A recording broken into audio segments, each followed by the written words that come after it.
Good afternoon to all. Last class में हमने theories of learning start की थी, जिसमें हमने एक थ्योरी को कंप्लीट किया था और वो थ्योरी थी हमारी कर्ट लैविन की थ्योरी, राइट। तो एक थ्योरी हमने कर ली थी, उसके आगे की थ्योरीज आज हम करेंगे। आज थोड़ा मेरी तबीयत ठीक नहीं है तो but I will try to explain you in better manner. Please manage for today. ठीक है, तो theories of learning today I will try to explain you with the help of white board. तो प्लीज़ टेल मी वंस, आपको मेरा board दिखाई दे रहा है क्या proper? Just tell me, are you able to see my board?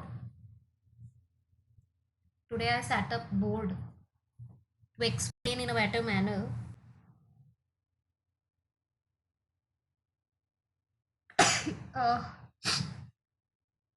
Please tell me once, board अगर clearly show हो रहा है आपको तो बता दो मुझे, तो मैं बोर्ड से स्टार्ट करूँगी, वरना पीपीटी से ही पढ़ा दूँगी, no problem. No ma'am, clear नहीं दिख रहा है, ओके। अभी क्लियर दिखा क्या? ओके, चलिए तो देखिए आपके सामने theories of learning. Today's topic is theories of learning. Okay, तो देखते हैं हम इसमें कौन कौन सी थ्योरी है हमारी। सबसे पहले हम बात करते हैं broad goals about the theories.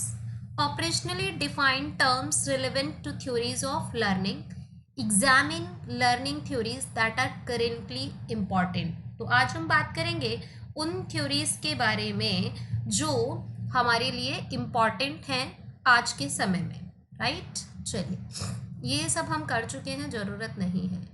How do people learn? Nobody really knows, but there are 6 main theories, that is behaviourism. Behaviourism Hindi में कहते हैं हम इसको व्यवहारवाद, राइट।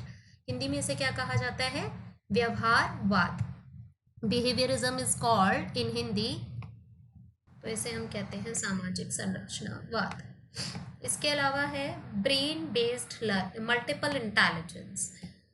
मतलब सभी की इंटेलिजेंस जो होती है वो एक जैसी नहीं होती है।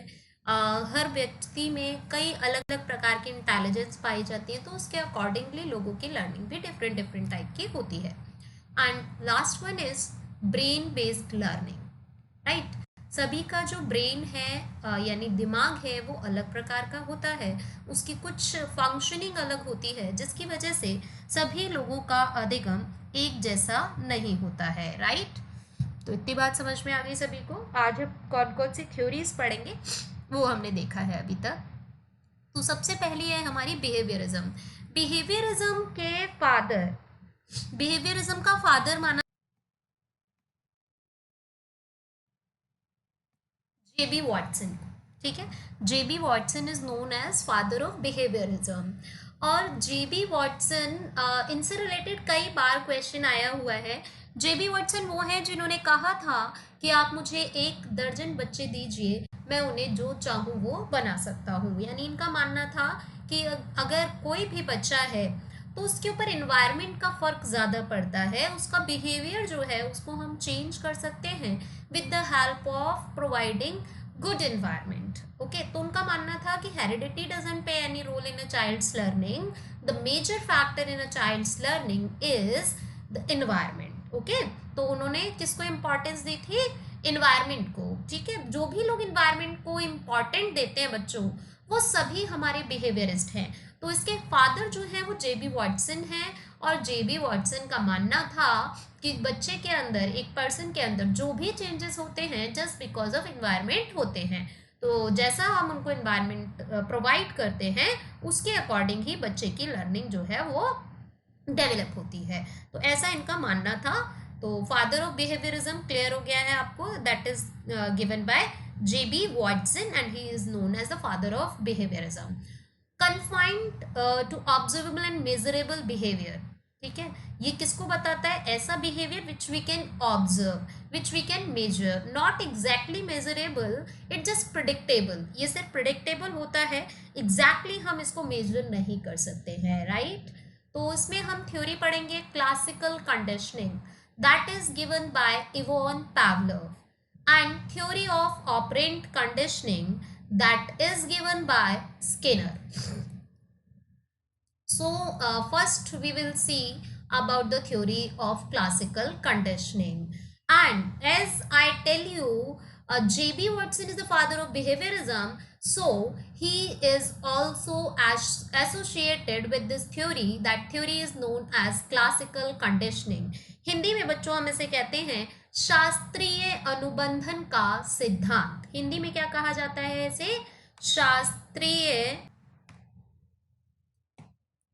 शास्त्रीय अनुबंधन का सिद्धांत. That is given by Ivan Pavlov. ठीक है.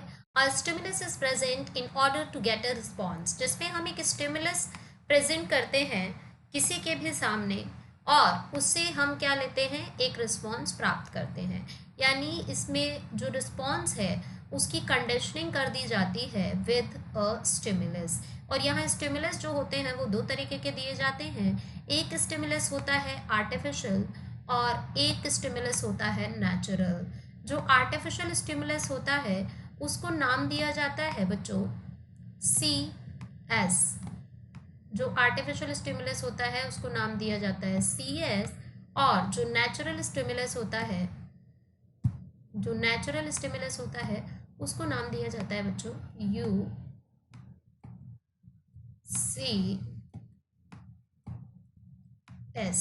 ठीक है. उसे हम क्या नाम देते हैं? UCS. और जो आर्टिफिशियल स्टिमुलस होता है उसे हम क्या नाम देते हैं? CS. तो शास्त्रीय अनुबंधन का सिद्धांत that is given by Ivan Pavlov, and in that theory we present a stimulus to get a response which we want to achieve, right? तो इतनी बात समझ में आ गई. S और R इसको हम S टाइप थ्योरी भी कहते हैं. that theory is also known as, इस थ्योरी को हम दूसरे किस नाम से जानते हैं? देख लीजिए, S टाइप.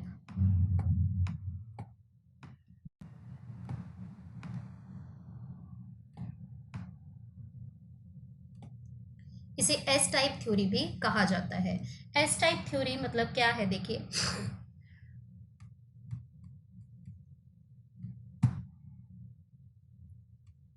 इसमें जो मेन इंपॉर्टेंस दी गई है वो किसको दी गई है? स्टिमुलस को. इसलिए हम इसे क्या कहते हैं? S type theory. राइट. चलिए आगे देखते हैं. Behaviourism classical conditioning. ठीक है. इसमें हमने कहा, जैसा मैंने कहा कि दो स्टिमुलस होते हैं. एक स्टिमुलस को नाम दिया जाता है US और एक स्टिमुलस को नाम दिया जाता है CS. एक को नाम दिया जाता है US और एक को नाम दिया जाता है CS. राइट. तो देखिए क्या मतलब है CS US इनका. हाँ, तो देखिए स्टिमुलस एक है हमारे पास कैसा? US. ठीक है. US मतलब होता है अनकंडीशनल रिस्पॉन्स. अनकंडीशनल रिस्पॉन्स का मतलब है जिस रिस्पॉन्स के लिए हमें कोई भी कंडीशन नहीं चाहिए होती है. जिस रिस्पॉन्स के लिए हमें कोई कंडीशन नहीं चाहिए होती उसे कहा जाता है अनकंडीशन्ड स्टिमुलस. और जिस रिस्पॉन्स के लिए हमें किसी कंडीशन की ज़रूरत होती है उसे हम कहते हैं कंडीशन्ड स्टिमुलस. राइट. जिसके लिए हमें कोई कंडीशन नहीं चाहिए, condition not required, that is called condition not required, that is called US. Condition required that is called CS. तो आप सभी ने ये थ्योरी पढ़ी होगी B.Ed के टाइम पे. तो देखो क्या है इस थ्योरी में वो समझ लेते हैं. सबसे पहले इसमें पहले क्या किया जाता है?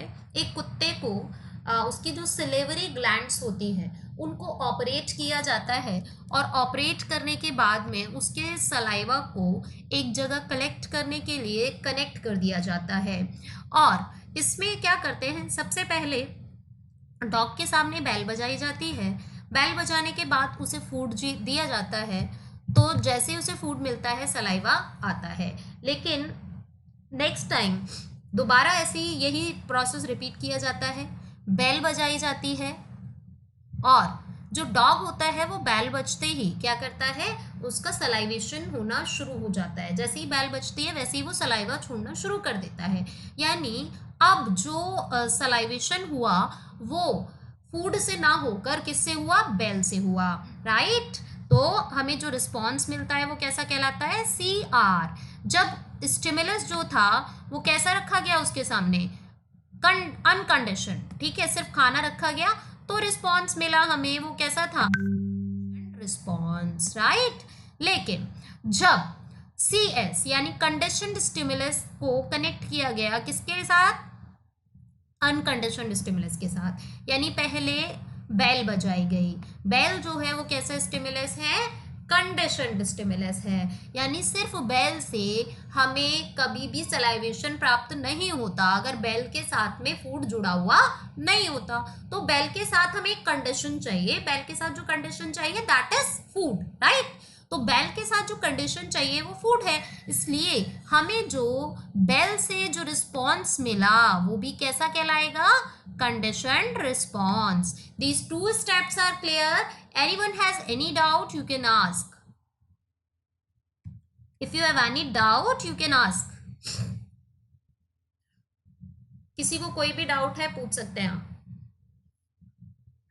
यहां तक किसी को कोई डाउट है, आपको किसी को कोई डाउट नहीं है, आई डोंट नो, मुझे मैसेज लेट मिल रहे हैं या आपको कोई डाउट नहीं है। अगर ऐसा कुछ है कि भाई मैसेजेस लेट मिल रहे हैं तो आप अपना मैसेज छोड़ दीजिए, मुझे मिल ही जाएगा, लेट ही सही, राइट। चलिए आगे चलें। तो इसमें से क्वेश्चन कैसे आएंगे वो भी बताऊंगी। Let me complete the theory, then I will tell, definitely I will tell you how question will form from that. Okay, चलिए, ओके। नेक्स्ट आते हैं बिहेवियरिज्म, ऑपरेंट कंडीशनिंग। चलिए, first I will tell you how questions are form that theory. Classical conditioning is useful for behavioural changes, like जैसे हम किसी बच्चे की अगर किसी बुरी आदत को छुड़ाना चाहते हैं तो हमें क्या करना चाहिए, it is helpful to remove bad habits of a children, it is helpful to remove bad habits of a children. For example, अगर कोई बच्चा है जो ब्रश नहीं करता है, राइट, तो ब्रश नहीं करता और हम उसे कहते हैं कि अगर तुम ब्रश नहीं करोगे तो तुम्हारा फेवरेट फूड जो है वो तुम्हें नहीं मिलेगा। क्लियर है, तुम्हारा फेवरेट फूड तुम्हें नहीं मिलेगा अगर तुम ब्रश नहीं करोगे। तो बच्चा क्या करता है, उसको ब्रश करने में इंटरेस्ट नहीं है, जस्ट बिकॉज ऑफ फूड बच्चा क्या करेगा, ब्रश करना शुरू कर देगा। तो वहां बच्चे को ब्रश करने में कोई इंटरेस्ट नहीं था, ब्रश करना उसके लिए यूएस था, यानी कि अनकंडीशनड स्टिमुलस था। उसके साथ हमने जो फूड दे दिया वो कैसा स्टिमुलस हो गया, कंडीशनड स्टिमुलस हो गया, लेकिन हमें फिर भी रिस्पॉन्स मिला। तो यहाँ से क्वेश्चन ये बन सकता है कि which theory is useful to remove bad habits of children. तो which theory is useful to remove bad habits of a children, classical conditioning. ये आया हुआ है बेटा, एच टेट में क्वेश्चन आया था कि which theory is useful to remove the bad habits of a child. It is also helpful to create good habits in children. इसका यूज हम बच्चों के अंदर अच्छी आदतों को विकसित करने के लिए भी कर सकते हैं। अगर हम चाहते हैं कि बच्चों में अच्छी आदतों का विकास हो तो भी हम इसे कर सकते हैं। क्लियर है ये चीज। तो ये थ्योरी जो है क्यों यूज होती है, क्वेश्चन इससे रिलेटेड आते हैं। और बाकी जो यूपी टेट वगैरह है उसमें डायरेक्ट क्वेश्चन भी पूछ लेता है कि क्लासिकल कंडीशनिंग की जो थ्योरी है वो किसके द्वारा दी गई है। तो क्लासिकल कंडीशनिंग की थ्योरी किसके द्वारा दी गई है, इवॉन पावलोव के द्वारा दी गई है। या क्वेश्चन ये आ जाता है कि इनका एक्सपेरिमेंट किस पर था, तो इनका एक्सपेरिमेंट किस पर था, डॉग पर। ओके, चलिए, operant conditioning or operant conditioning that is given by Skinner. The response is made first, then reinforcement follows. यानी इनका मानना ये था कि पहले रिस्पॉन्स क्रिएट होते हैं और उसके बाद रीइंफोर्समेंट को फॉलो किया जाता है। ये theory basically response based theory है। ऑपरेंट कंडीशनिंग को बेटा हिंदी में कहते हैं सक्रिय अनुबंधन का सिद्धांत। इसे हिंदी में क्या कहा जाएगा, सक्रिय अनुबंधन का सिद्धांत। The theory of operant conditioning is known as सक्रिय अनुबंधन का सिद्धांत। इसे हिंदी में कहा जाता है सक्रिय अनुबंधन का सिद्धांत। And that is given by Skinner, and that theory is given by Skinner in 1948, and the theory of classical conditioning is given by Ivan Pavlov in 1904. So ये क्वेश्चन नहीं आते हैं कि थ्योरी कब दी गई थी, but just I tell you for your information, the theory of behaviourism में एक थ्योरी है हमारी, theory of operant conditioning, that is given by Skinner, और their experiment is based on a rat. इनका जो एक्सपेरिमेंट था वो किस पर था? रैट पर। और रैट के बाद में इन्होंने 1954 में अपना दूसरा एक्सपेरिमेंट किया था पिजन के ऊपर, राइट। एक एक्सपेरिमेंट इनका रैट के ऊपर है और दूसरा एक्सपेरिमेंट इनका पिजन के ऊपर है, यानी एक चूहे के ऊपर किया था और एक एक्सपेरिमेंट इन्होंने कबूतर के ऊपर किया था, ठीक है। तो देखिए behaviourism in classroom, how can we use it. Rewards and punishment, सबसे एक चीज और ध्यान रखिएगा, Skinner is known as father of reinforcement. Skinner को पुनर्बलन का पिता कहा जाता है। ये क्वेश्चन भी आया हुआ है, not in CTET but in other teaching exam ये क्वेश्चन पूछा गया था कि who is known as father of behaviourism. KVS के पेपर में क्वेश्चन आया था, 2013 के एग्जाम में क्वेश्चन आया हुआ था कि who is known as father of behaviorism. Then who is known as father of behaviorism? Who is known as father of reinforcement? So Skinner is known as father of reinforcement. He tells that rewards and punishment are useful to change the behavior of a child. यानी इनका मानना ये था कि अगर हम किसी भी तरीके का रिवॉर्ड यूज कर रहे हैं या किसी भी तरीके का पनिशमेंट यूज कर रहे हैं तो हम रिवॉर्ड्स की हेल्प से बच्चे के अंदर गुड हैबिट्स को फॉर्म कर सकते हैं और पनिशमेंट की हेल्प से हम वो बिहेवियर रिमूव कर सकते हैं जो हम चाहते हैं कि बच्चा ना करे। Responsibility for student learning rest स्क्वायरली with the teacher. Lecture based highly structured, यानी लेक्चर जो होने चाहिए वो हाईली स्ट्रक्चर्ड होने चाहिए, एक स्ट्रक्चर होना चाहिए according to the individual differences of a child, according to the size of a classroom. ये सारी चीज़ों का हमें ध्यान रखना चाहिए whenever we form our lecture, whenever we are plan for a lecture, then we have to take care of these important points. Responsibility for student learning rests squarely with the teacher. The meaning of that is responsibility student learning, यानी हमें as a student बच्चे के लिए क्या responsibilities हैं हमारी, इन चीज़ों को ध्यान में रखते हुए रीइंफोर्समेंट एंड पनिशमेंट को क्रिएट करना चाहिए। In today's time punishment is not applicable, we can follow only rewards, but when the theory is given then rewards and punishment both are in use, so that's why he tells about rewards and punishment both. clear है? तो देखिए आगे,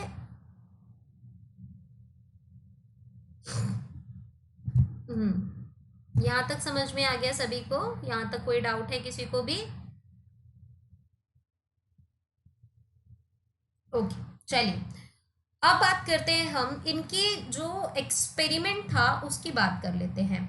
इनके experiment में कुछ बातें कही गई थी। इनके एक्सपेरिमेंट में एक मेजर बात ये कही गई थी कि जो थ्योरी ऑफ बिहेवियरिज्म थी ना, या इनका जो एक्सपेरिमेंट हम देखें उसमें क्या किया इन्होंने, एक चूहे को एक पिंजरे के अंदर बंद किया था और उस पिंजरे को इन्होंने नाम भी दिया था स्किनर बॉक्स, ठीक है। उस पिंजरे के अंदर क्या था, इन्होंने क्या किया, उस चूहे को पिंजरे के अंदर बंद कर दिया और उस पिंजरे के अंदर दो रास्ते थे। जब चूहा एक रास्ते पर आगे बढ़ता था तो उसको करंट लगता था, यानी करंट उसके लिए पनिशमेंट था। तो जब उसको एक बार करंट लग गया, चूहा उस रास्ते पर दोबारा नहीं गया, यानी उसने उस रास्ते पर जाना छोड़ दिया। पहले उसने रिस्पॉन्स किया, उसके बाद उसको रीइंफोर्समेंट मिल रहा है। As I already tells you कि इन्होंने क्या कहा है कि रिस्पॉन्स पहले आते हैं और जो रीइंफोर्समेंट है वो बाद में आता है। रिस्पॉन्स उसने पहले किया, वो उस रास्ते पर गया, जैसे ही उसको करंट लगा उसने उस रास्ते पे जाना छोड़ दिया, तो देन रीइंफोर्समेंट उसको मिला, देन उसने कुछ लर्न किया है, राइट। नेक्स्ट इन्होंने क्या किया, अब जब चूहा दूसरे रास्ते पर आगे बढ़ता था तो वहां पर एक लीवर लगा हुआ था। जैसे ही वो लीवर पर पैर पड़ता था चूहे का, वैसे ही क्या होता था, ऊपर से उसको खाना प्राप्त होता था, खाने की गोली मिलती थी। तो चूहे को ये समझ आया कि जैसे ही मैं इस रास्ते को, इस पाथ को फॉलो करूंगा, तो उसको एक हिंट मिल गई कि जैसे ही मेरा पैर उस लीवर पर पड़ेगा एक साउंड होती थी, खट की आवाज होती थी, यानी वो रीइंफोर्समेंट था उसके लिए कि वो आवाज को प्राप्त करे। जैसे ही वो आवाज उसे हो जाती थी उसे समझ में आ जाता था कि अब मुझे फूड मिलने वाला है। ठीक है, तो स्किनर की जो थ्योरी है सॉरी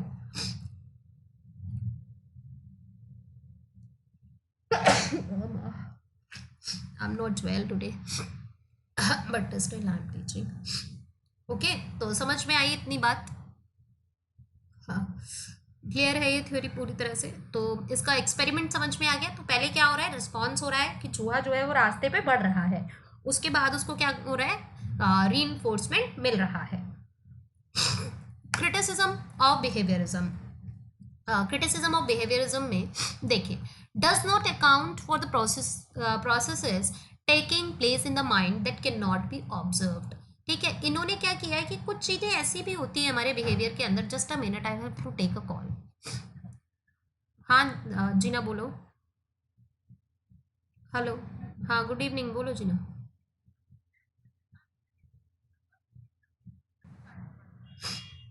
कोई नहीं, एक बार पीटी सर से पूछो, पीटी सर को, श्याम सर को, श्याम सर को, उनका नंबर ग्रुप में है बेटा, पीटी सर का ग्रुप में है, व्हाट्सएप ग्रुप में है। ठीक है, चेक करो एक बार। Okay, otherwise I will send you after 6 o'clock. I have to do I do something, so I am busy right now. I will send you. Okay, हाँ हाँ हाँ, sorry for the disturbance, actually one student calling from my school. चलिए, तो अब क्या कह रहा है ये थ्योरी, क्या कह रही है कि इन थ्योरी की कुछ हमारी क्रिटिसिज्म है, जैसे does not account the process taking place in the mind that can not be observe. बहुत सारी चीज़ें ऐसी होती हैं जिनको कि आप डायरेक्टली ऑब्जर्व नहीं कर सकते हो, किसी के बिहेवियर को डायरेक्टली ऑब्जर्व नहीं किया जा सकता। आप वही ऑब्जर्व कर सकते हो जो व्यक्ति खुद को शो करेगा, राइट। और बहुत सारी चीज़ें ऐसी होती हैं जो व्यक्ति अपने अंदर छुपा के रखता है, तो उनको हम ऑब्जर्व कर ही नहीं पाते हैं। नेक्स्ट कह रहा है advocate the passive student learning in a teacher centric environment. और ये क्या कर रहा है कि स्टूडेंट को तो पैसिव रख रहा है, यानी बच्चे तो यहाँ पे कैसे हैं, निष्क्रिय हैं, बच्चे जो है वो कोई कुछ भी नहीं कर रहे हैं, और जो स्टूडेंट है वो कैसे हैं यहाँ पे, पैसिव मैनर में। और टीचर ही पूरी तरीके से कैसा है, ये जो एजुकेशन है पूरी तरह से टीचर सेंट्रिक है, क्योंकि टीचर सब कुछ डिसाइड कर रहा है। यहाँ पर जो भी चीज़ें डिसाइड की जा रही हैं वो सारी चीज़ें, क्या रीइंफोर्समेंट होगा, क्या बिहेवियर होगा, वो सब कुछ कौन डिसाइड कर रहा है, टीचर डिसाइड कर रहा है। इसलिए one size fits to all, ऐसा ज़रूरी नहीं है कि एक तरीका जो हम एक बच्चे के लिए यूज़ कर सकते हैं वो दूसरे बच्चे के लिए भी ज़रूरी हो। Knowledge itself is given and absolute. अब ये क्या कह रहे हैं कि नहीं नहीं, बिहेवियर जैसे ही हम एनवायरनमेंट चेंज करेंगे सब कुछ चेंज हो जाएगा, बट ऐसा तो नहीं है। नॉलेज जो होती है हर व्यक्ति की, उसके अकॉर्डिंग ही व्यक्ति जो है वो कुछ भी अचीव कर पाता है और कुछ भी सीख पाता है। Programme instruction and teacher proofing, यहाँ क्या होता है, एक प्रोग्राम्ड इंस्ट्रक्शन होता है जिसको टीचर ही प्रोग्राम करता है, तो वो कैसा हो जाता है, पूरी तरह से टीचर प्रूफ हो जाता है, क्योंकि उसको सारी चीज़ें उसमें जो डिसाइड की जाती है वो टीचर द्वारा की जाती है। तो these are the basic criticism of behaviourism. यहाँ से भी एक क्वेश्चन आ जाता है कि which is the major criticism of behaviourism, तो he deny heredity and he give more and extra importance to the environment. That is the major criticism of behaviorism.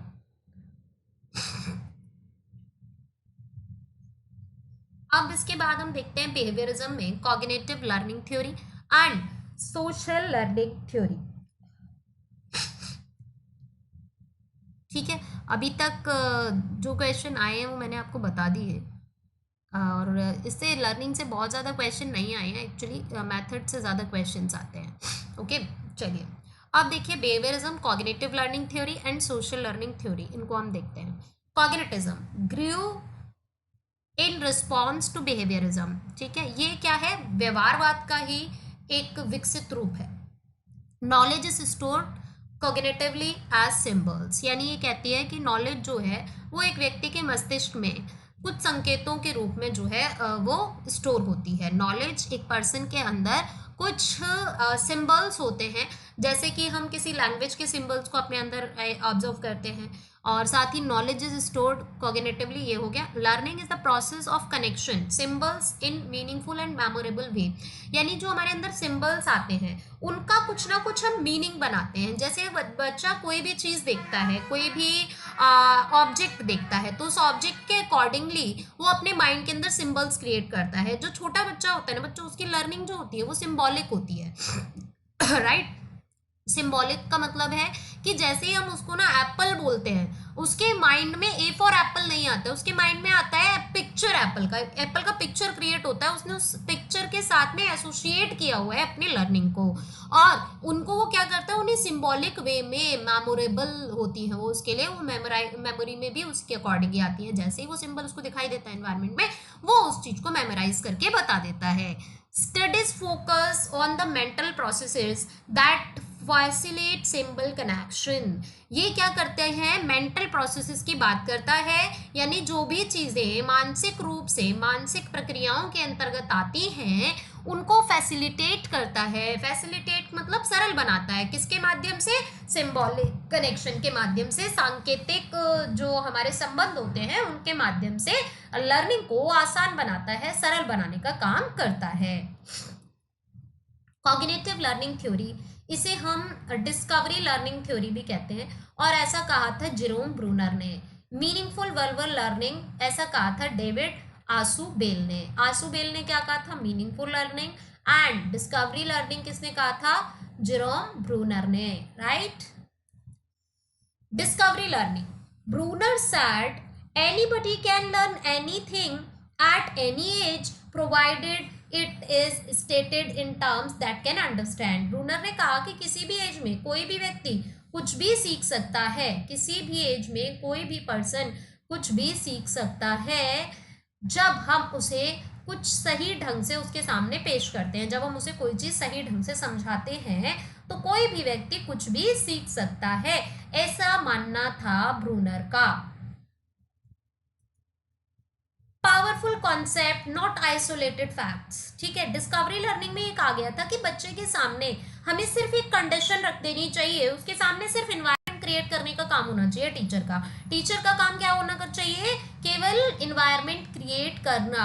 और child should discover the knowledge, child should discover the outsource facts about that situation, right. जैसे हमने कोई भी बच्चे के सामने picture create की या कोई भी एक सिचुएशन हमने क्रिएट कर दी है, बच्चा अपने आप से उसके अंदर फाइंड आउट करे कि कौन सी चीजें हैं जो सीखने लायक हैं।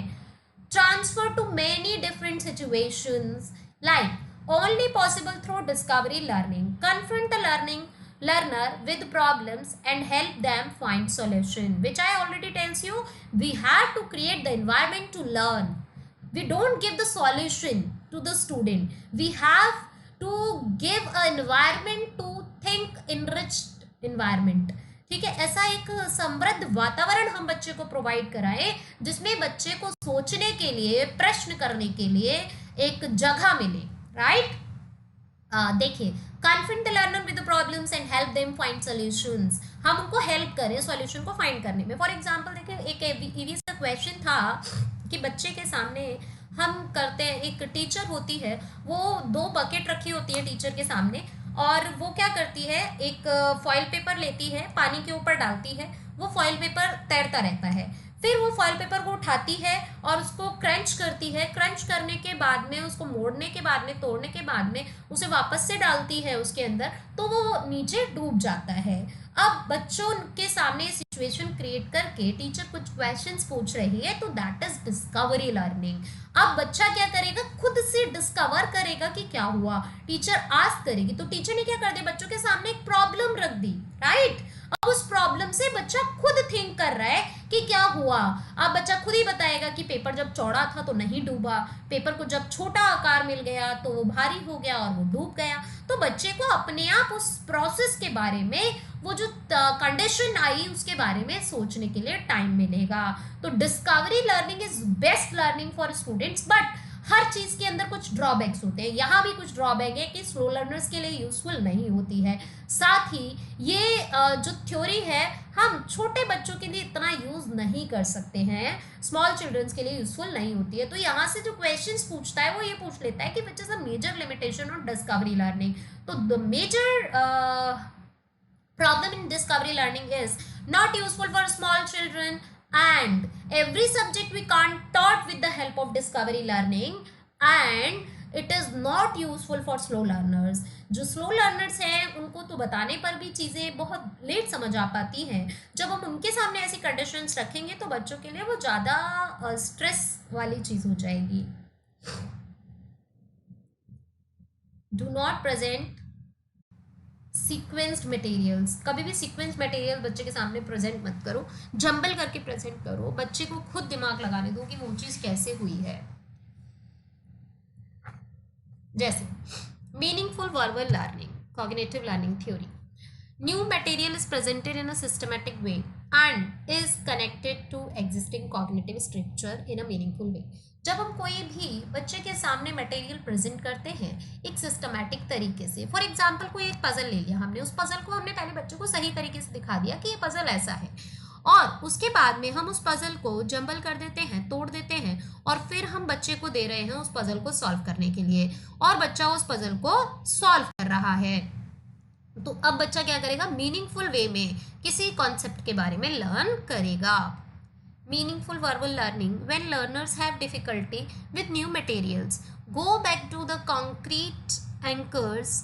Advanced organizer provide a discovery approach, they will learn. यानी जब लर्नर को किसी भी न्यू मटेरियल को समझने में डिफ़िकल्टी होती है तो हम उन्हें क्या करते हैं, मूर्त रूप से कोई भी चीज़ समझाते हैं। मूर्त रूप से, मूर्त रूप का मतलब होता है दिखाकर, जिसमें दिखाकर, छूकर जब बच्चा किसी चीज़ को सीखता है, यानी जब बच्चा अपनी सेंसेस से उस चीज़ का अनुभव कर लेता है, तो सेंसेस से अनुभव करने के बाद में वो क्या करता है, अच्छी तरीके से उस चीज़ को ग्रैस्प कर लेता है। Then they will learn easily. Inquiry oriented projects, cognitivism in classroom, यानी कैसे हम संज्ञानात्मक को क्लासरूम में लेकर आ सकते हैं। तो देखिए, इंक्वायरी ओरिएंटेड प्रोजेक्ट्स, हमें ऐसे प्रोजेक्ट्स बच्चों के सामने रखने चाहिए जिसमें बच्चों को स्वयं अन्वेषण करने के मौके मिले। इंक्वायरी मतलब अन्वेषण करना, खोज करना। Opportunities for the testing hypothesis, hypothesis होती है जैसे कोई भी सिचुएशन है उसके बारे में हम एक सॉल्यूशन दे देते हैं without solving that problem, particular problem, जो भी प्रॉब्लम है उसको बिना सॉल्व किए ही एक जब हाइपोथेसिस बना दी जाती है, एक सिचुएशन हम सोच लेते हैं कि ऐसा होगा। जैसे कि हमने कहा कि हमारे भारत में प्रदूषण की बहुत ज़्यादा समस्या है और हमने हाइपोथेसिस बनाई कि हम भारत के प्रदूषण को दूर करने के उपाय खोज पाएंगे, तो ये हाइपोथेसिस है। तो कैसे हम हाइपोथेसिस जो हमने बनाई उसको टेस्ट करवा सकते हैं बच्चों को। क्यूरियोसिटी इंकरेज्ड, जब हम डिस्कवरी के लिए बच्चों के सामने अपॉर्चुनिटीज़ प्रोवाइड करते हैं ना, तो बच्चे बहुत ज़्यादा क्यूरियस होते हैं। डिस्कवरी लर्निंग में बच्चों के अंदर क्यूरियोसिटी बहुत ज़्यादा होती है। स्टेज स्कैफोल्डिंग, स्कैफोल्डिंग होता है कि बच्चे का जो लेवल है, जो डाउन लेवल है, उससे बच्चा आगे के लेवल पे पहुंचता है। स्कैफोल्डिंग होता है जब हम उसको एक सपोर्ट प्रोवाइड कराते हैं, जब बच्चे को सपोर्ट दी जाती है थोड़ी, तो बच्चा क्या करता है, इजीली आगे की स्टेजेस पर पहुंचता जाता है।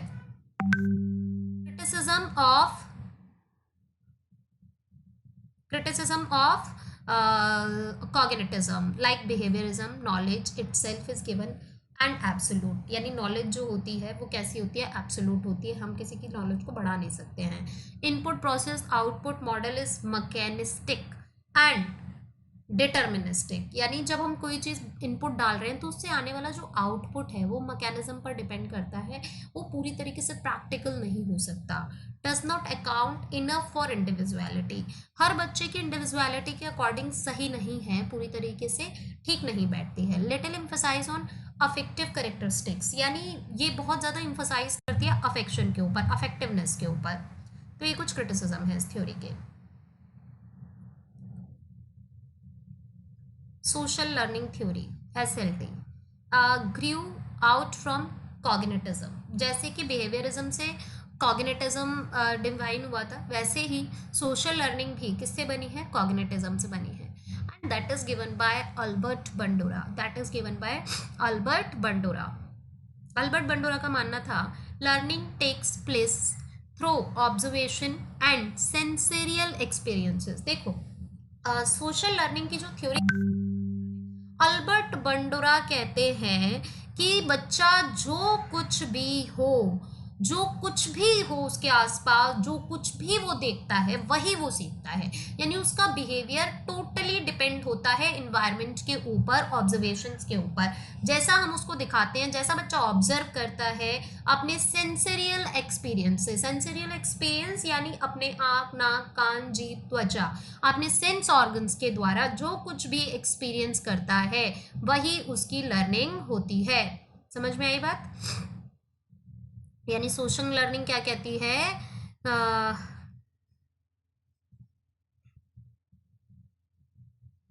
सोशल लर्निंग ये कहती है कि जो कुछ भी बच्चा सीखता है उसमें जो उसके इंद्रियों के प्रत्यक्ष अनुभव होते हैं उन्हीं से वो सीखता है। SLT is the basis of the movement against violence in media and video games. यानी सोशल लर्निंग थ्योरी जो है ना वो अगेंस्ट है किसके? Violence in media and video games के। यहाँ से क्वेश्चन आया था कि बच्चे फिल्मों में दिखाए गए हिंसक दृश्यों को देखकर हिंसा का व्यवहार सीख सकते हैं, यानी child can learn violent behaviour by seeing violent movies. तो ये इस सिद्धांत को मानने वाले कौन है, मतलब ये किस थ्योरी से रिलेटेड है? तो ऑप्शन में दिया हुआ था सामाजिक अधिगम का सिद्धांत, जो कि दिया गया है किसके द्वारा? अल्बर्ट बंडोरा के द्वारा। इनके कुछ एक्सपेरिमेंट्स थे, 3 एक्सपेरिमेंट थे इनके, वो सुन लीजिए। एक बोबो डॉल पर इन्होंने एक्सपेरिमेंट किया था। एक लेडी होती है, वो एक डॉल को पीटती है, तब तक पीटती है जब तक कि वो, एक बच्चा इस चीज को देख रहा होता है और वो देखकर क्या करता है, उस जैसे ही वो लेडी उस रूम से निकलती है, बच्चा उस रूम में एंटर होता है और सेम तरीके से डॉल को तब है जब तक कि वो डॉल टूट नहीं जाती। तो जैसे ही बच्चे ने जैसा बिहेवियर देखा, जिस तरीके से उस लेडी को बिहेव करते देखा, सेम बिहेवियर बच्चे द्वारा रिपीट किया गया। ठीक है, तो एक तो एक्सपेरिमेंट इनका ये था। एक था मूवी, एक मूवी दिखाई इन्होंने बच्चों को। मूवी 3 पार्ट्स में डिवाइडेड थी। एक में व्यक्ति कोई अच्छा काम करता है, उसके लिए उसे रिवॉर्ड मिलता है, और एक में बच्चा कोई गलत काम करता है और उसके लिए उसे पनिशमेंट मिलता है। तो ये देखा गया कि जिस काम के लिए रिवॉर्ड मिल रहा था व्यक्ति को, व्यवहार बच्चों ने ज़्यादा दोहराया, और जिसके लिए उसको पनिशमेंट मिल रहा था वो बिहेवियर बच्चों द्वारा नहीं दोहराया गया। ठीक है, और एक जोकर होता है। जोकर टॉय रूम में जाता है, टॉय रूम में जाकर वो टॉयज के साथ में कुछ बुरा बिहेवियर करता है, उसके लिए उसे पनिशमेंट मिलता है। दूसरे रूम में जाता है, टॉयज के साथ में अच्छा बिहेवियर करता है तो रिवॉर्ड मिलता है। तो यहाँ भी ये देखा गया कि बच्चों ने वो बिहेवियर दोहराया जिसके लिए उनको रिवॉर्ड मिल रहा था। अटेंड टू पर्टिनेंट क्लूज, यानी जब हम बच्चों को कुछ क्लूज देते हैं तो बच्चे किसी भी काम को करना सीख जाते हैं। Code for a memory, store a visual image, यानी बच्चे जो कुछ भी देखते हैं ना वो सब कुछ क्या करते हैं, जैसा देखते हैं वैसा ही बिहेवियर करते हैं। एक्यूरेटली रिटेन इन मेमोरी, और क्या कर लेते हैं, उसको मेमोरी में रिटेन कर लेते हैं, धारण कर लेते हैं। Accurately reproduce the observed activity, और जो एक्टिविटी उन्होंने ऑब्जर्व की होती है वही एक्टिविटी वो एज इट इज दोहराते हैं। possesses sufficient motivational to apply new learning, और उनको मोटिवेशन चाहिए होता है कुछ भी अप्लाई करने के लिए, नया कुछ भी सीखने के लिए।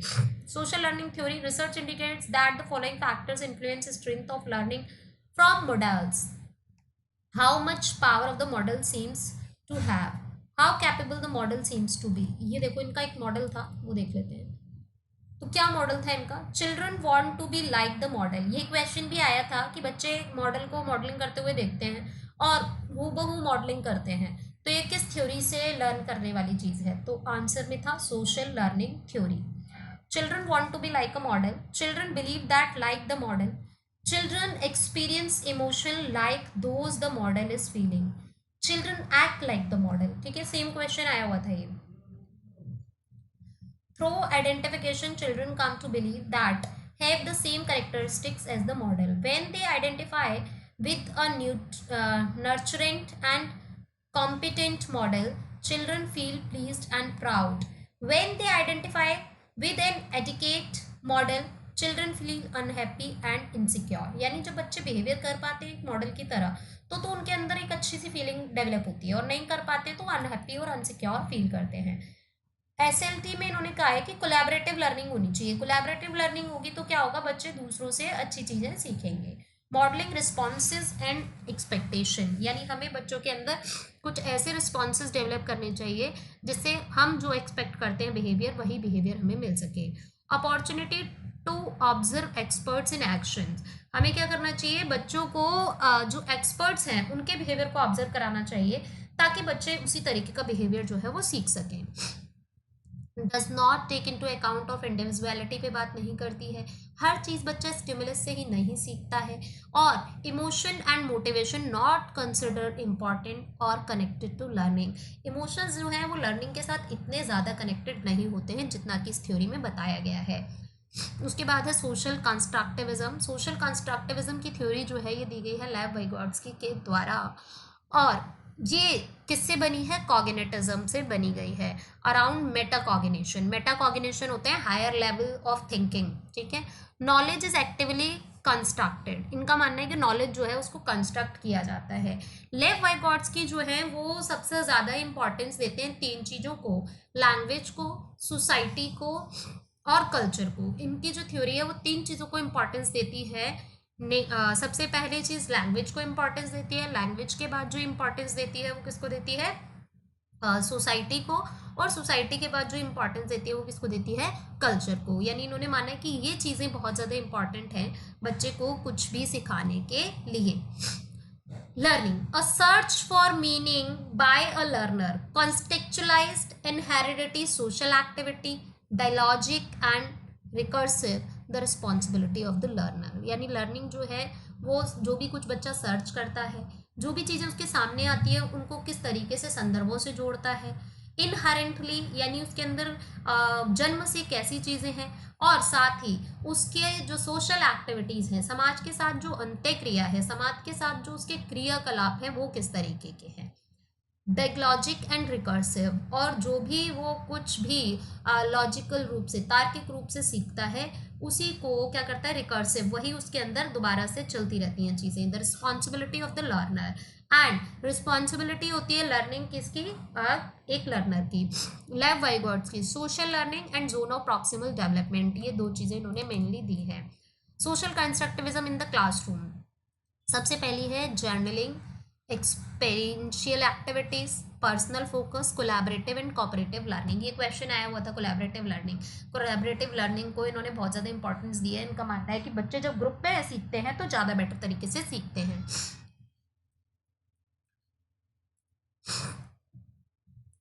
ठीक है, अच्छा एक बार मेरे को ये बताना, मैं अगर पीपीटी को हटाती हूँ तो क्या आपको फिर बोर्ड दिख रहा है पूरा, एक बार बताइए जरा।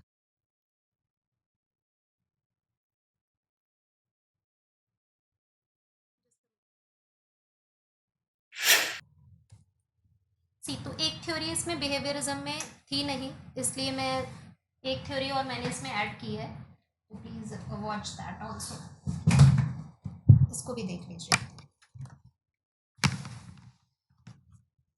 राइट, चलिए समझते हैं इस थ्योरी को।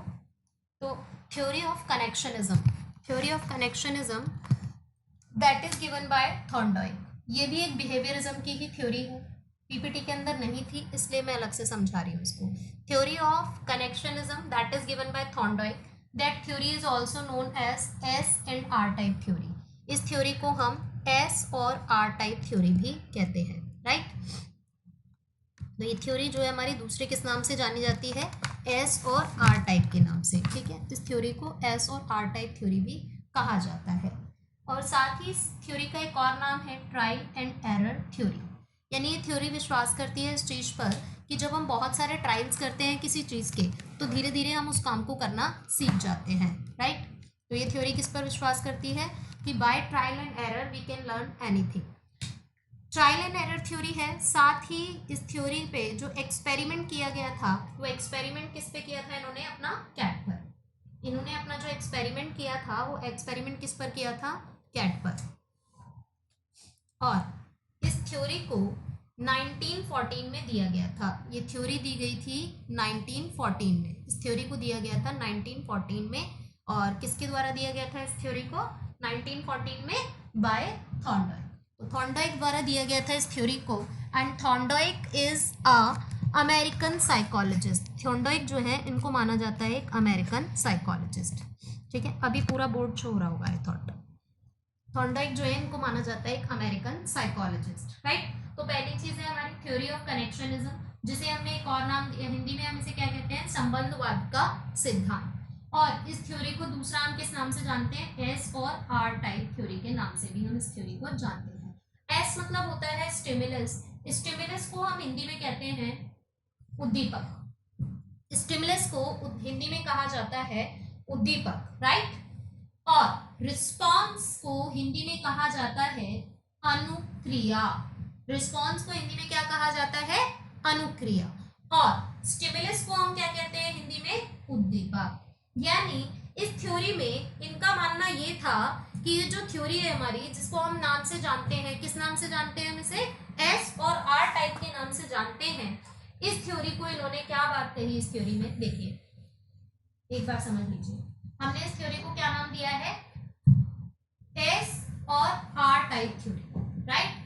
क्यों हम इसे एस और आर टाइप कह रहे हैं? और दूसरा इसको नाम क्या दिया गया? Theory of connectionism. तो क्यों इसे थ्योरी ऑफ कनेक्शनिज्म कहा जा रहा है और क्यों इसे एस और आर टाइप थ्योरी कहा जा रहा है, वो चीज मैं आपको क्लियर कर देती हूँ। देखिए, इन्होंने कहा कि एस और आर, एस जो कि क्या है? एक स्टिमुलस है, और आर जो कि क्या है? रिस्पॉन्स है, राइट। तो इन्होंने कहा कि एस और आर के बीच की, एस और आर के बीच की बॉन्डिंग जितनी स्ट्रॉन्ग होगी, हमारी जो लर्निंग है वो भी उतनी स्ट्रॉन्ग होगी। समझ आ रही है बात?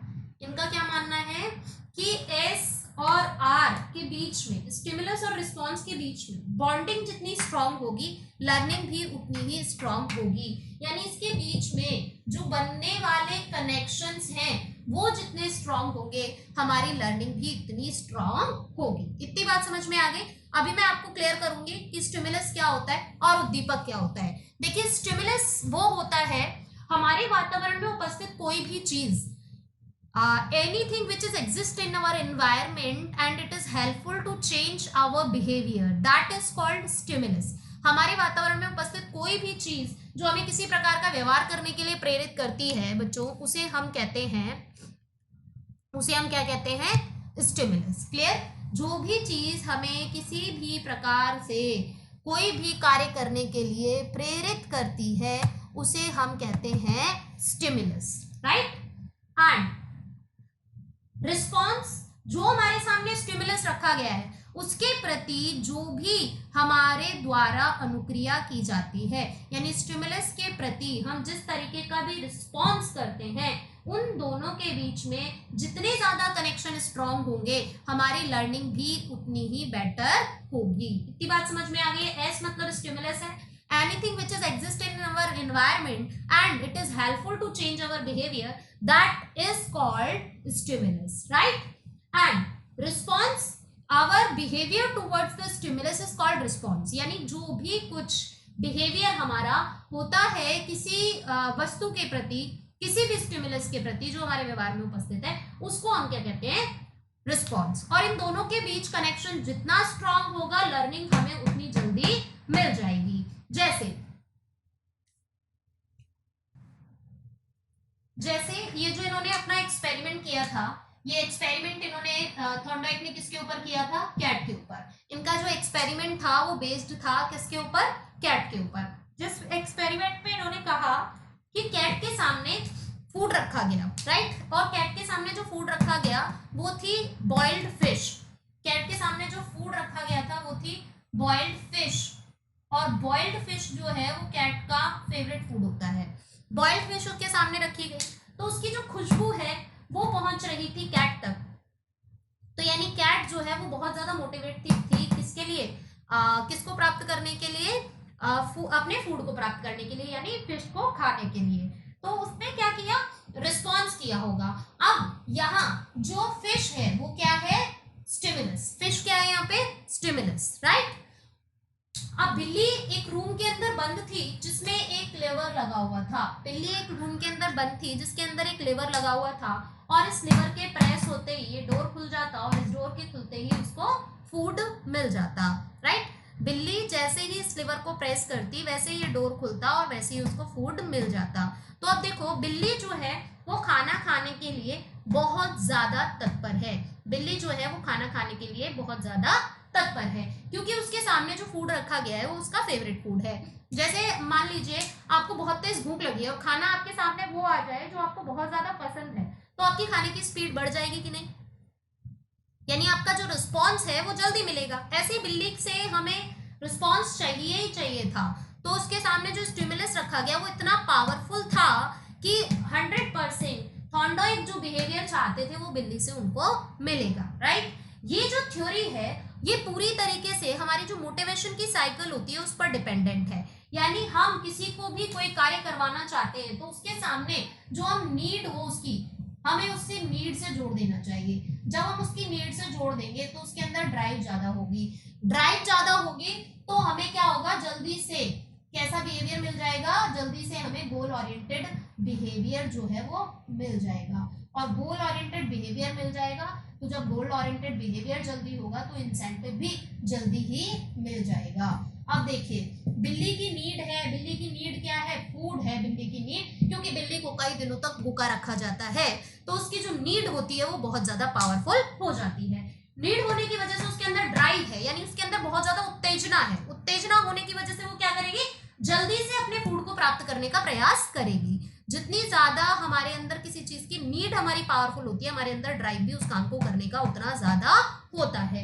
और जब हमारे अंदर ड्राइव होती है तो हम क्या करते हैं, गोल ओरिएंटेड बिहेवियर करते हैं। तो देखिए बिल्ली की नीड है, बिल्ली को क्या चाहिए, फूड चाहिए, क्योंकि वो भूखी है। भूखी होने की वजह से जो हंगर है वो क्या है, उसका ड्राइव है, गोल ओरिएंटेड बिहेवियर।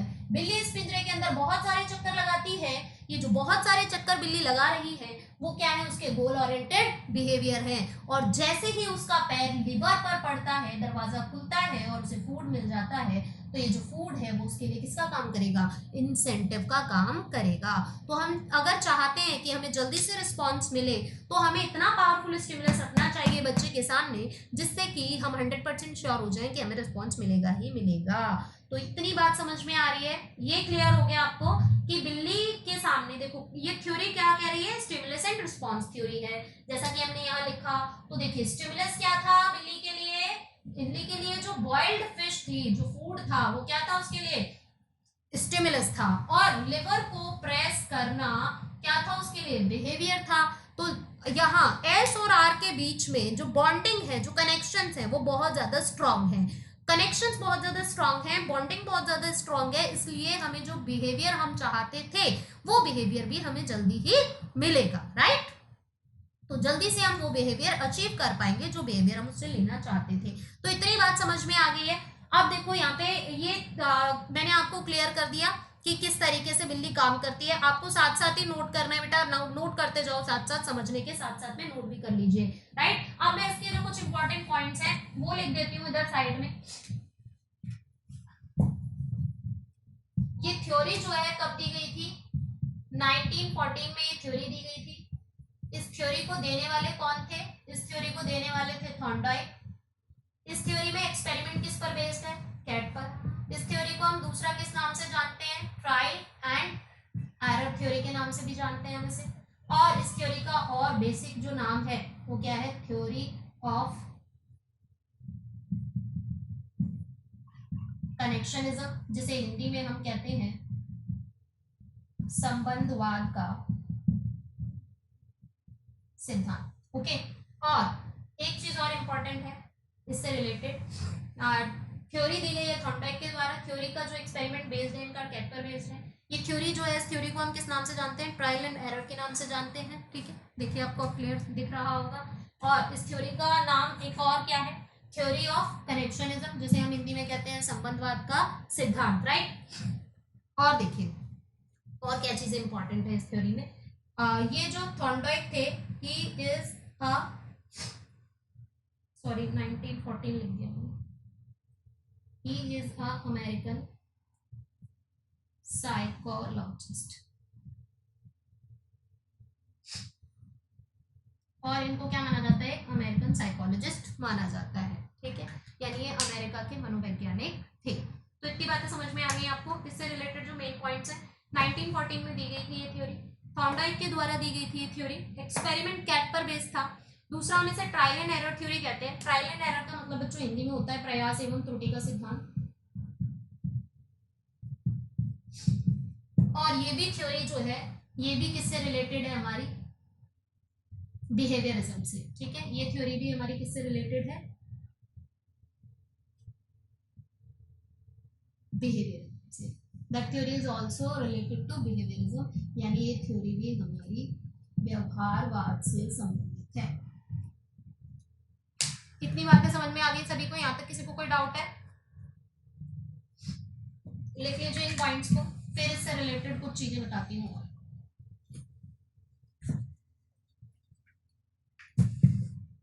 इससे रिलेटेड कुछ इंपॉर्टेंट चीजें और हैं। वो इंपॉर्टेंट चीजें क्या है कि इन्होंने कुछ लॉ डिफाइन किए थे अपने, और वो जो लॉ थे इन्होंने अपने लॉस को डिफाइन किया है टू पार्ट्स में। कुछ इन्होंने बताए हैं प्राइमरी लॉज ऑफ लर्निंग, और कुछ बताए हैं इन्होंने सेकेंडरी लॉज ऑफ लर्निंग, ठीक है। प्राइमरी हिंदी में मतलब है इसका प्राथमिक नियम, और सेकेंडरी का मतलब है प्राथमिक और सेकेंडरी मतलब गौण नियम। प्राथमिक नियम और कुछ कैसे नियम बताए इन्होंने, गौण नियम, ठीक है। प्राथमिक नियम और गौण नियम दो तरीके के लॉज बताए इन्होंने। प्राइमरी लॉज बताए गए हैं 3 और सेकेंडरी लॉज बताए गए हैं 5। प्राइमरी लॉ इन्होंने कितने बताए हैं, टोटल 3, और सेकेंडरी लॉज कितने बताए हैं इन्होंने, 5, ठीक है। दो तरीके के लॉज बताए गए इनके द्वारा, primary laws and secondary laws. Primary laws इन्होंने बताए हैं टोटल हमारे 3, और सेकेंडरी लॉज कितने बताए हैं, 5। तो आपने अगर ये इतना लिख लिया है तो we will start with the primary laws. तो हम क्या करते हैं, प्राइमरी लॉज से रिलेटेड चीजों को स्टार्ट करते हैं, अगर आपने ये कर लिया है तो। बाद में तीसरा देखना, सबसे पहला है हमारा law of practice. Law of practice का क्या मतलब होता है, देखिए, लॉ ऑफ प्रैक्टिस का मतलब है कि जैसे जैसे किसी काम को करने की हमारी प्रैक्टिसेस बढ़ती जाती हैं, जैसे जैसे हमारी प्रैक्टिसेस बढ़ती हैं वैसे वैसे जो एरर्स होते हैं वो डिक्रीज होते हैं, ठीक है। जैसे जैसे प्रैक्टिसेस बढ़ेंगी वैसे वैसे जो हमारे एरर्स हैं वो डिक्रीज होंगे। लेकिन जब हमारी प्रैक्टिस जो है वो डिक्रीज होगी तो क्या होगा, एरर्स जो है वो हमारे इंक्रीज होते हैं। तो जैसे जैसे प्रैक्टिसेस को बढ़ाया जाता है वैसे वैसे क्या होता है, हमारे जो एरर है वो कम होते जाते हैं, और जब हमारे प्रैक्टिसेस कम होती हैं तो क्या होता है, एरर्स ज्यादा हो जाते हैं। यानी by doing multiple responses, by doing practice again and again, a child can get mastery over a topic, a child can get mastery over a topic, right. इतनी बात समझ में आ गई सभी को, यानी with the help of practice person can get perfection, right।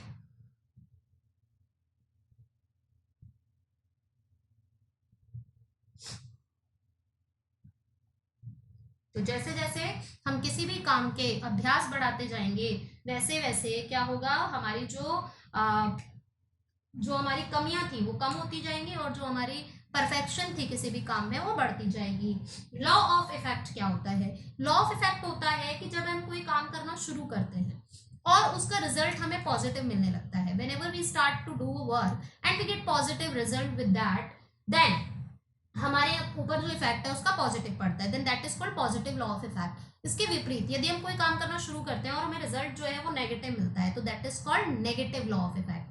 यानी अगर किसी काम को शुरू करने पर हमें उसका परिणाम पॉजिटिव मिलता है तो हम उससे ज्यादा चैलेंजिंग वर्क को भी करने लग जाते हैं। लेकिन अगर कोई व्यक्ति कोई काम शुरू करता है और उसका रिजल्ट उसको नेगेटिव मिलता है तो पर्सन क्या करता है, उस काम को करना छोड़ देता है, ठीक है। एक और लॉ है हमारा प्राइमरी में, वो भी देख लेते हैं।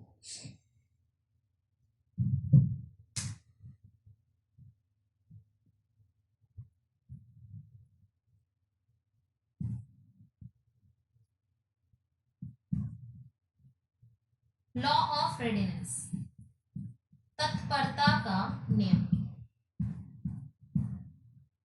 लॉ ऑफ रेडीनेस देखिए क्या कहता है। लॉ ऑफ रेडीनेस कहता है कि किसी काम को करने के लिए रेडीनेस हमारे अंदर जितनी ज्यादा होगी, किसी भी काम को करने के लिए हमारे अंदर रेडीनेस जितनी ज्यादा होगी, हमारी जो लर्निंग है वो भी उतनी ही बेस्ट होगी, राइट। किसी काम को करने के लिए लर्निंग जितनी ज्यादा पावरफुल होगी, किसी काम को करने के लिए हमारे अंदर जितनी ज्यादा रेडीनेस होगी, जितना ज्यादा बच्चा तत्पर होगा, जितना ज्यादा बच्चा क्यूरियस होता है, उतनी जल्दी सीखता है। तो रेडीनेस जो है वो एक मेजर फैक्टर है। जैसे आपने देखा ये जो एक्सपेरिमेंट हमने देखा अभी बिल्ली वाला, बिल्ली के अंदर रेडीनेस थी बहुत ज्यादा क्योंकि बिल्ली भूखी थी। दूसरा, बिल्ली के सामने जो फूड रखा गया था उसका फेवरेट फूड था, इसलिए हमें उससे रिस्पॉन्स मिला ही मिला। तो किसी भी व्यक्ति के अंदर अगर हम कोई चेंज करना चाहते हैं तो हमें जो स्टिमुलस है वो हमारा इतना पावरफुल होना चाहिए कि हम 100% जो है वो रिस्पॉन्स, वही रिस्पॉन्स ले पाए जो रिस्पॉन्स हम किसी पर्सन से लेना चाहते हैं, ठीक है। तो देख लीजिए, एक बार दोबारा से एक्सप्लेन करती हूँ। लॉ ऑफ प्रैक्टिस देखते हैं हम सबसे पहले। लॉ ऑफ प्रैक्टिस, किसी काम को करने के जैसे जैसे हमारे अभ्यास बढ़ाए जाते हैं वैसे वैसे उस काम को करने में हमारी जो परिपक्वता है वो आती जाती है, हम उस काम को करने में मैच्योर होते जाते हैं, और जो एरर्स हैं वो डिक्रीज होते जाते हैं और लर्निंग जो है वो इंक्रीज होती जाती है। लॉ ऑफ प्रैक्टिस को हम यूज कर सकते हैं प्रोनाउंसिएशन को सुधारने के लिए। प्रोनाउंसिएशन को सुधारने के अलावा हम इसका यूज कर सकते हैं बच्चों की राइटिंग को सुधारने के लिए। जब बार बार बच्चों को प्रैक्टिस दी जाती है इस चीज की तो बच्चे ज्यादा बेटर तरीके से कर पाते हैं। नेक्स्ट आता है आपका लॉ ऑफ इफेक्ट। हम बच्चों को छोटे छोटे अचीवमेंट्स फील कराएं, बच्चों के सामने कुछ ऐसे छोटे टारगेट, छोटे टास्क रखे जाएं जिनको बच्चा अचीव कर ले, जिससे कि वो मोटिवेट हो और उससे बेटर काम को करने के लिए वो तत्पर हो। लॉ ऑफ रेडीनेस, हम बच्चों के सामने इस तरीके का एनवायरनमेंट क्रिएट करें जो बच्चों के अंदर रेडीनेस लेकर आए। बच्चों को कुछ स्टोरीज सुनाई जाए और उन स्टोरीज के एंड को हम अधूरा छोड़ दें, सो दैट कि बच्चे के अंदर क्यूरियसनेस बढ़ जाए उस पर्टिकुलर स्टोरी के बारे में जानने के लिए। तो इस तरीके से हम अपनी इन सारी चीजों को ध्यान में रखते हुए बच्चों की जो लर्निंग है उसको ज्यादा बेटर कर सकते हैं। तो ये इन्होंने 3 प्राइमरी लॉज बताए थे और इन्हीं 3 प्राइमरी लॉज पर डिपेंडेंट इनके 5 सेकेंडरी लॉज भी थे जिनको हम नेक्स्ट क्लास में देख लेंगे, राइट। तो यहाँ तक बात समझ में आ गई सभी को? यहाँ तक किसी को कोई डाउट है तो पूछिए फटाफट से। यहाँ तक कोई डाउट है, कोई चीज समझ में ना आ रही, यू कैन आस्क मी। किसी को कोई डाउट है यहाँ तक तो पूछिए।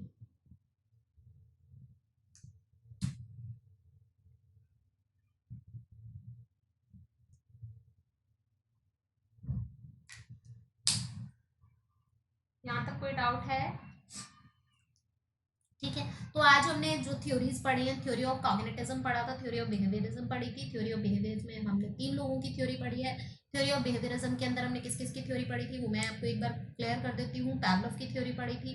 पैवलोव के अलावा हमने थ्योरी पढ़ी थी उसके अंदर कॉग्निटिज्म के अंदर ब्रूनर की थ्योरी पढ़ी थी। सोशल लर्निंग में अल्बर्ट बंडोरा की थ्योरी पढ़ी और अभी हमने पढ़ी है थ्योरी थॉर्नडॉइक की, और हमने स्किनर की थ्योरी भी पढ़ी थी, राइट। तो ये सारी थ्योरीज आज हम कंप्लीट कर चुके हैं। आप किसी को कोई डाउट है तो प्लीज यू कैन आस्क। कोई भी डाउट है तो 5 minute I will assign for your doubts, then we will end the class. किसी को कोई भी डाउट है पूछ सकते हैं।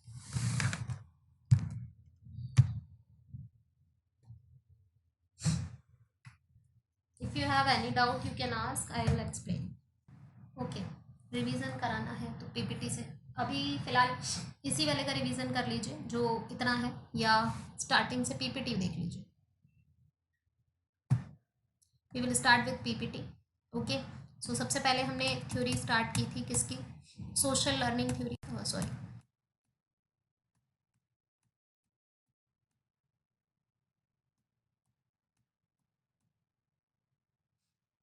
पहली थ्योरी हमने बिहेवियरिज्म में क्लासिकल कंडीशनिंग की थ्योरी। क्लासिकल कंडीशनिंग की जो थ्योरी है हमारी, देखिए वो थ्योरी क्या कहती है। क्लासिकल कंडीशनिंग की थ्योरी कहती है बच्चे को सिखाना है, किसी भी पर्सन को कुछ भी सिखाना है तो हमें क्या करना चाहिए, उसके सामने स्टिमुलस रखना चाहिए, ठीक है। जैसा कि इन्होंने किस में किया है, डॉग वाली थ्योरी में किया है। देखो मैं इसको ऐसे नहीं एक्सप्लेन करके दूसरे तरीके से एक्सप्लेन करती हूँ, 1 मिनट जस्ट रुकिए।